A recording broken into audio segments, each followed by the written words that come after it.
The stock market opened Wednesday to good news. The Federal Reserve and several other central banks, including those in Europe, England, and Canada, cut interest rates in a coordinated effort to get credit markets moving again. We saw a big bounce on that. It lasted 20 minutes, and that was it.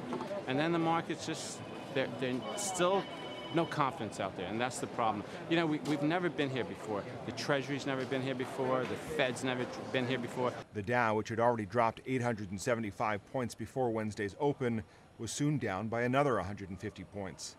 Several analysts say interest rate cuts alone won't fix the problem. Lower is better than higher, but it's not going to do as much as it usually would because credit markets are frozen. It's really a question of ability to make loans and willingness to make loans. And I think that there's a lot of fear out there. People are hey, now they're seeing that we're getting this coordination among all the central banks where they're cutting the rates, which is all fine and well and good.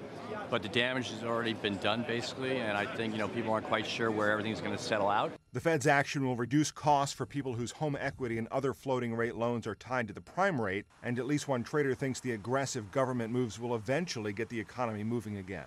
I personally believe that all these rate cuts and this $700 billion plan, it's going to work.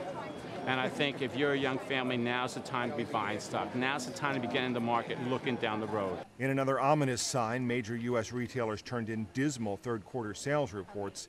Consumer spending accounts for more than two-thirds of the nation's economic activity. Matt Friedman, The Associated Press.